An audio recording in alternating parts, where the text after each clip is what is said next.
Muchísimas gracias a todos por estar aquí con nosotras y acompañar a Vanessa en este momento tan especial para ella, la presentación de su nueva novela, La lluvia que llevas dentro.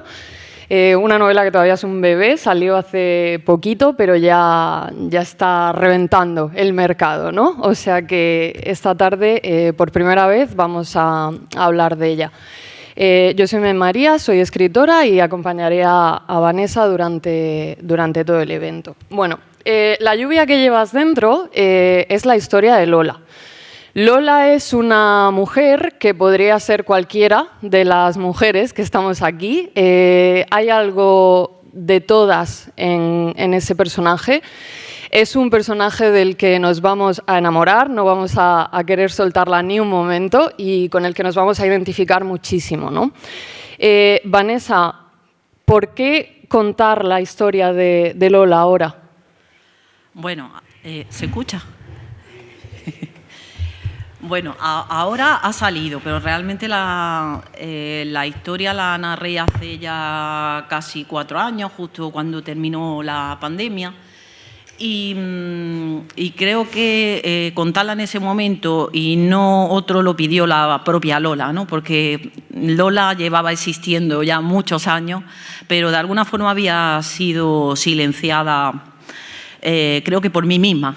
Había secuestrado a Lola dentro de mí y en ese momento que por la pandemia que estamos viviendo, por el momento personal que yo también estaba pasando, que estaba saliendo de una depresión bastante dura, pues es como que Lola decidió salir y contar su historia porque pensaba que así podría por fin liberarse de ella misma y liberarse de sus lastres.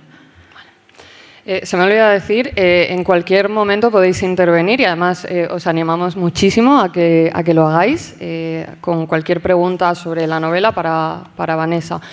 Vanessa, vamos a hacer un recorrido, ¿vale? Por la vida de Lola.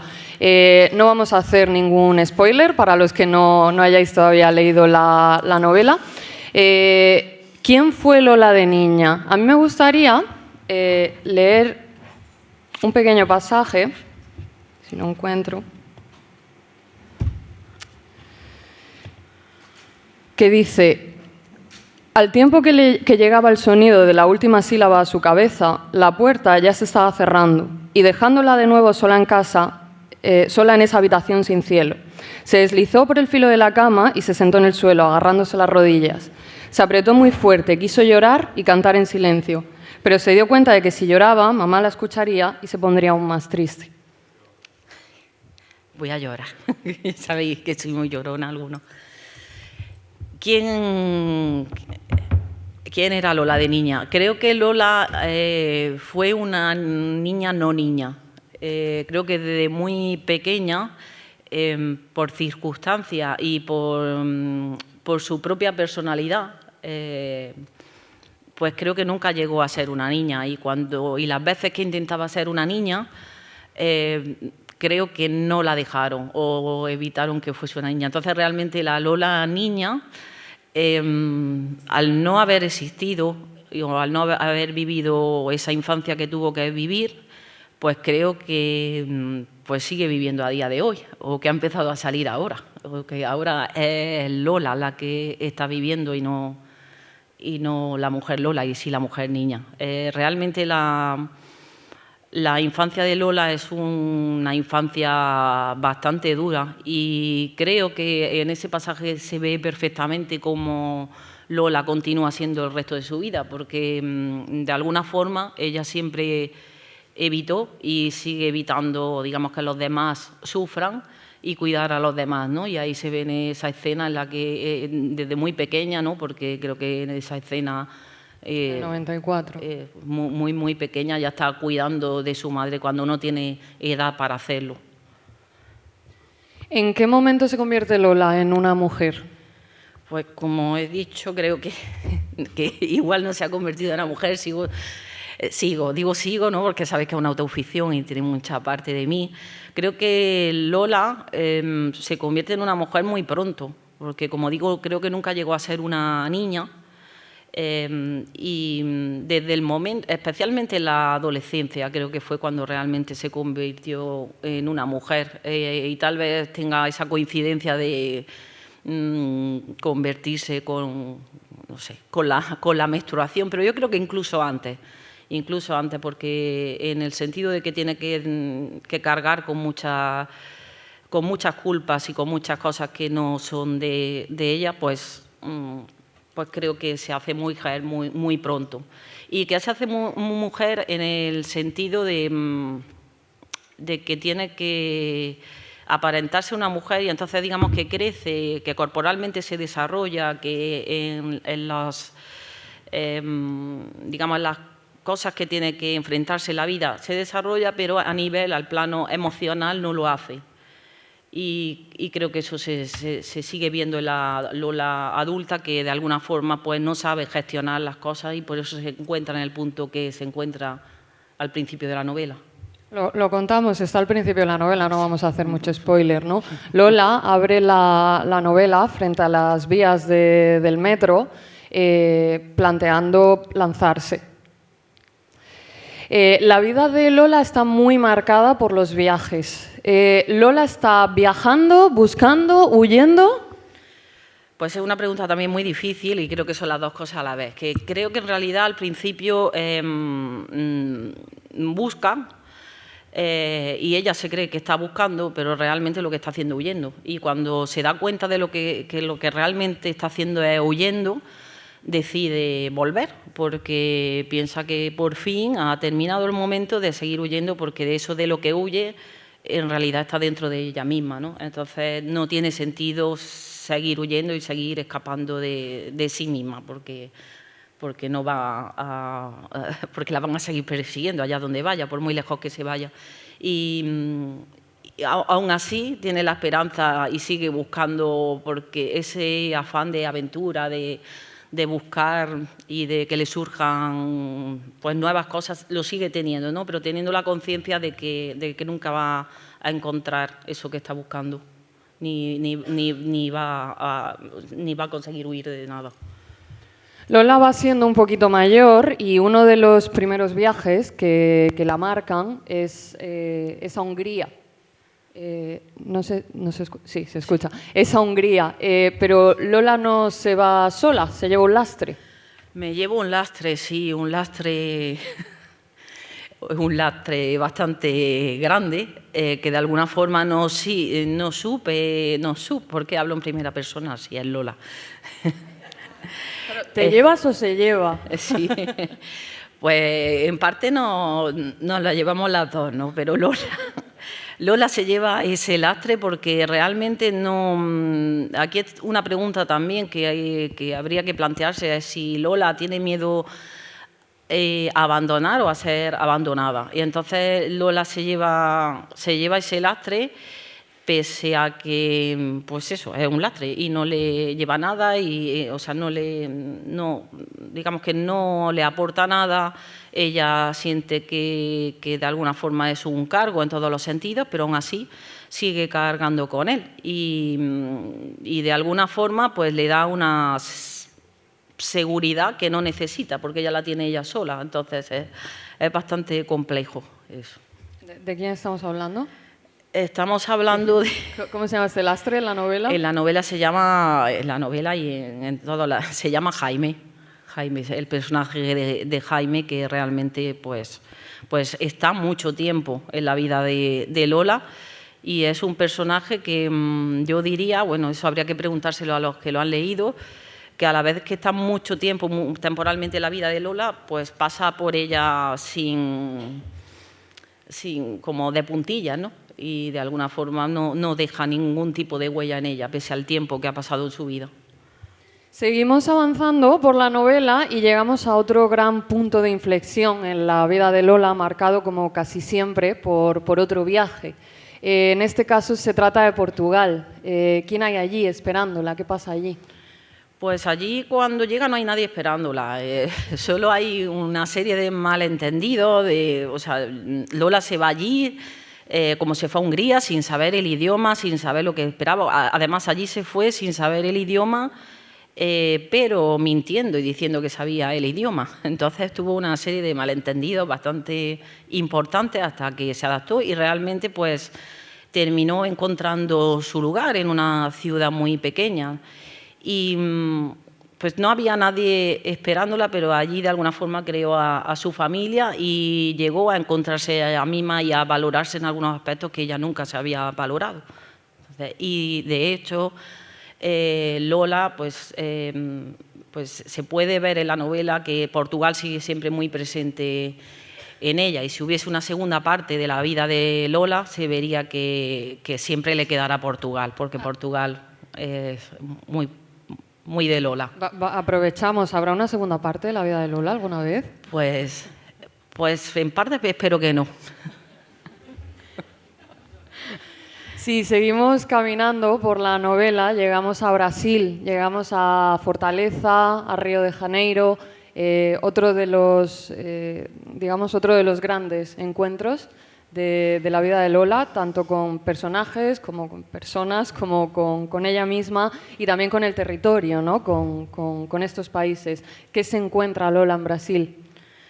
Pues Lola a Brasil va en este momento sí buscándose a ella misma y haciendo muchas promesas a bastante gente que le dicen que por fin empiece a cuidarse ella y dejar de cuidar a los demás. Y Lola viaja a Brasil con esa intención y en parte lo consigue. Lo consigue. Lo que pasa que allí, pues, como es la vida, ¿no?, que supera la ficción, pues allí se encuentra a otro personaje muy especial que le cambia totalmente la estancia allí, que determina, pues eso, toda la estancia, y al final se da cuenta de que donde no fue buscando nada, sí que encuentra lo que estuvo buscando siempre. Y por último llega otro momento muy importante, que es un momento de vuelta y es un momento que además todos hemos vivido de mejor o de peor manera. Lola no lo vive bien. Es ese momento en el que llega la pandemia.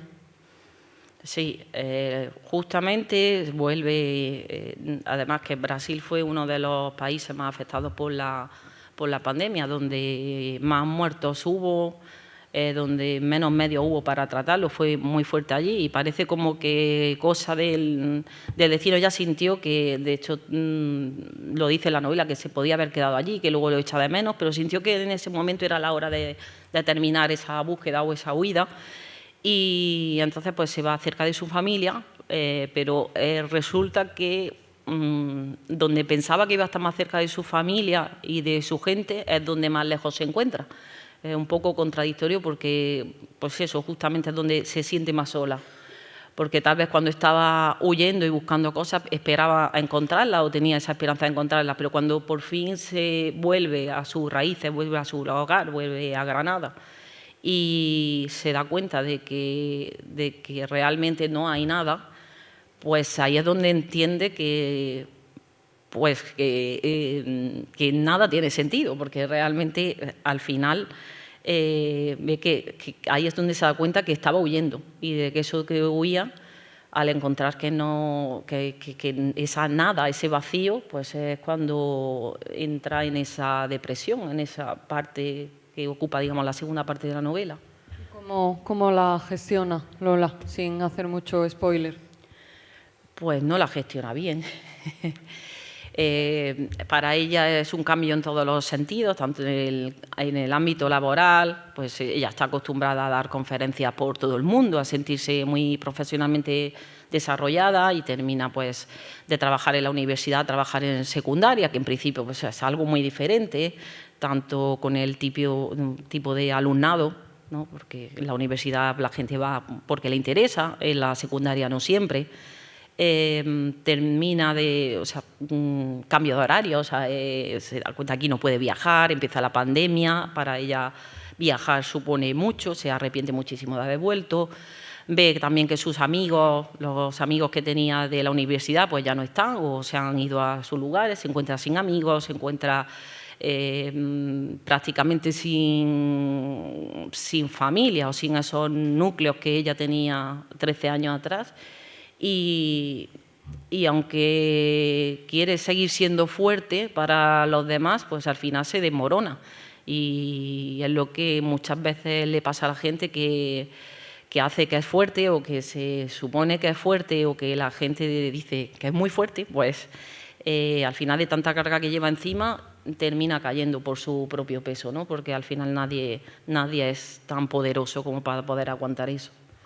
A mí me gustaría leer un pasaje de esta etapa de la vida de Lola en el que se ve con total claridad y además muy en los términos en los que escribe Vanessa, que bueno, ya sabéis todos los que la habéis leído que es una escritora excelente, pero creo que queda muy claro, ¿no? Está hablando con una psiquiatra y le pregunta, ¿no te gusta ver series? No, veía algunas, pero no es algo que me guste. Y yo no he nacido para estar viendo series. Bueno, pero es que ahora tienes depresión, puedes permitirte estar tumbada viendo series. Pero es que no quiero ser eso. Y no quiero estar como una muerta mirando la pantalla y ser consciente de que no me entero de nada. De que ya no siento la intriga, ni el miedo, ni la pasión que se supone que tengo que sentir cuando veo algo. Y no quiero enfrentarme a eso, igual que con los libros. ¿Enfrentarte a qué? A la conciencia de que he dejado de existir, de que estoy muerta. Qué fuerte. Eso lo he escrito yo. Pues sí, creo que ahí se refleja muy bien, porque he intentado que de alguna forma también se vea, y creo que ahí se ve bastante bien, cómo se siente una persona que tiene depresión, porque hasta que no se tiene depresión no puedes entender en qué términos ese vacío tan absoluto, esa falta de esperanza, de que nada te llena y además tienes la conciencia de que jamás, nunca, nada te va a volver a llenar. Y entonces es muy duro, y sobre todo cuando es una persona que ha sentido tanto, que has vivido tanto, que has hecho tantas cosas y ver que realmente ya no tienes ni la emoción para ver una serie es muy, muy, muy, muy doloroso. Después de todo este recorrido por la vida de Lola, ¿qué diferencia hay entre las dos Lolas que abren la novela en realidad, ¿no? Entre esa Lola que está frente a las vías del metro, planteándose lanzarse a ellas, y esa Lola pequeñita? Pues yo creo que la diferencia es la toma de conciencia. La toma de conciencia de que todas esas cosas que ha vivido, tanto las positivas como las negativas, de alguna forma no le han servido para huir de nada. O sea, que realmente se da cuenta que del punto de que él partía y al punto al que ha llegado, pues es el mismo de alguna forma. Y entonces, por un lado es consciente de que la vida es eso, de que no hay que buscar más, que no hay que vivir al extremo de estar teniendo muchas... vivir en una montaña rusa, que es como Lola vive hasta ese momento, y que no es necesario eso para disfrutar de la vida. Y por otro lado, creo que tiene la esperanza de que con eso, de que con las pequeñas cosas puede llegar a ser feliz. Y entonces, pues creo que esa es la diferencia, que se da cuenta de que no hay que vivir la vida en términos de grandilocuentes y en una montaña rusa constantemente, sino que la vida hay que disfrutar las pequeñas cosas y creo que eso es muy difícil darse cuenta y tenerlo en cuenta, y ahora que hablamos tanto de vivir el momento y de todas estas cosas, pues creo que ese es el gran aprendizaje de Lola. Lo que hace, una de las cosas, quizá la que más, que hace especial a Lola, ya nos hemos referido a ello, ¿no? Es que siente mucho. De hecho, Lola tiene una enfermedad en el corazón que a mí me parece muy representativa, ¿no? de cómo es ella, ¿no? Es un corazón que late muy rápido, ¿no? Creo que no hay mejor manera de explicar, ¿no? Ese sentir tanto que caracteriza a este personaje. Si bien eso es, por lo menos yo lo veo así, lo mejor que tiene Lola, precisamente, en ocasiones, eso es lo que se vuelve en su contra, ¿no? Eso es lo que la ataca de sí misma. ¿Tú qué les dirías a las personas que tienen este tipo de corazón, como el de Lola, que siente tanto? Pues yo diría que ya que tienen este corazón y que se siente tanto, y no solo el corazón, yo creo que también la falta de piel, ¿no? Porque son personas que van desnudas por la vida, que realmente no están protegidas por nada, y el corazón se resiente mucho de eso. Pues diría que se protejan y que no, porque parece como que tenemos un detector que también como que atraemos a la gente que hace daño.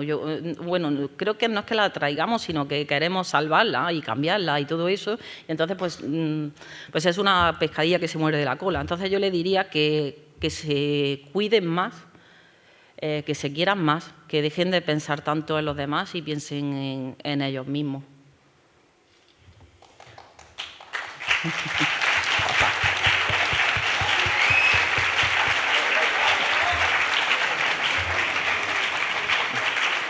¿Alguna pregunta para Vanessa? Tenemos por ahí un micro dispuesto.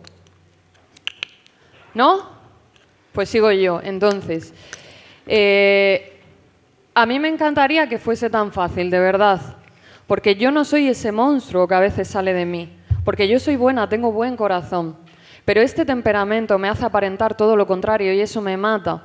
Bueno, en realidad ya no tiene sentido seguir llamándolo temperamento o mal genio. Ya sé que no es solo carácter, también tiene un nombre clínico o médico o como queráis llamarlo. El mal genio se llama trastorno límite de la personalidad. En la novela, Vanessa se hace referencia a un montón de cuestiones relativas a la salud mental, ¿no? a las diferentes casuísticas de salud mental que hoy tan de moda están, parece que tanto hablamos de ellas. También a determinadas acciones sociales tan perniciosas y que nos siguen afectando a todos, como son la violencia de género, como es el bullying, ¿no? De alguna manera, este tipo de cuestiones siempre están circundando a Lola. Sí, pero creo que realmente la rodean precisamente por esa falta de piel que tiene, que es la que hace que ella se acerque a tipo de personas que le aportan esos males. Y luego, pues claro, o sea, es que la pobre Lola le pasa de todo, ¿no? Y esto podría parecer como que no es real o que no es una novela que tiene mucha fantasía, porque no le pueden pasar tantas cosas a una misma persona. Me decía el otro día un compañero que está por aquí, dice, es que hay que ver que parece que Lola ha vivido 3 vidas en lugar de una. Y creo que además de 3 vidas, pues eso, pues le pasa de todo, o sea, porque desde el trastorno que tiene con la alimentación, los maltratos, pues el trastorno límite, pero todo de alguna forma va encadenado y por eso en la segunda parte del libro he querido nombrar los capítulos como síntomas realmente de esa depresión y de ese trastorno límite para que se entienda realmente cómo es Lola y cuál es su carácter. ¿Y por qué es ese carácter? Que no es algo gratuito, que ella tenga ataques de ira o que tenga ataques de ansiedad o que se dé atracones y luego vomite. No, realmente tiene todo un porqué. Y entonces me ha interesado mucho explicarlo de una forma como más de andar por casa, para que toda la gente que no conoce estos trastornos sepa realmente y se explique muchas cosas. Porque creo y creo que no me voy a equivocar, que especialmente algunos de mis alumnos, y podría decir hasta nombre y apellido, y de hecho me lo dirán con el tiempo, cuando lean el libro me van a decir, yo tengo esto. Porque muchas veces no tú no. Se están delatando. Pero tienes que comprarme el libro, Nerea, si es que así, ¿no?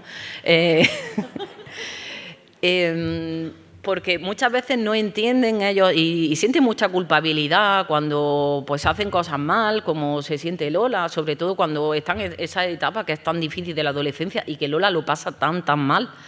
y porque se junta todo, o sea, el acoso escolar, el trastorno con la alimentación, todo se va uniendo una cosa con la otra. Y ese temperamento que muchos alumnos me dicen, no, pero es que perdona, es que no he podido, no, les sale. Y algunos realmente es temperamento, pero otros se puede explicar muchos cuadros desde esta perspectiva, desde, por ejemplo, una perspectiva de un trastorno límite, que suena como a loco, a que tengo, o pensarán, en algún momento Vanessa, en lugar de contar historias, va a contar, nos va a sacar un cuchillo, nos va a matar a todos, o sea, pero realmente no es así, ¿no? Y con eso, con el libro también pretendo demostrar la humanidad tan grande que hay detrás de algunas de esas enfermedades, que están tan estigmatizadas y realmente la gente las sufre muchísimo. Y creo que el hecho de que puedan conocer de primera mano y conocer los síntomas es muy, muy importante. ¿Era más fácil ser adolescente en la época de Lola o ahora? Yo creo que ser adolescente nunca va a ser fácil en ninguna época, pero pues sinceramente yo creo que ahora tienen más vulnerabilidades, están muchísimo más expuestos de lo que lo estábamos en nuestra época, ¿no? Por la cuestión de las redes sociales, indudablemente, pero también tienen más apoyo. Cuentan con los profesores, por ejemplo, ahora son más cercanos, no en todos los casos, pero sí somos más cercanos en general. Tienen mucho apoyo. Yo, por ejemplo, la figura del orientador, en mi instituto, por ejemplo, todo el mundo sabe cómo se llaman los orientadores. Yo no sé, sospecho que creo que sé dónde estaba el orientador y creo que lo hubiera necesitado mucho. Y creo que hay más gente pendiente de ellos, que los padres son mucho más abiertos de mente y que son capaces de entender. Esto estoy generalizando, obviamente, que hay alumnos a los que les cuesta mucho todavía tratar algunos temas con los padres, pero en general están más abiertos.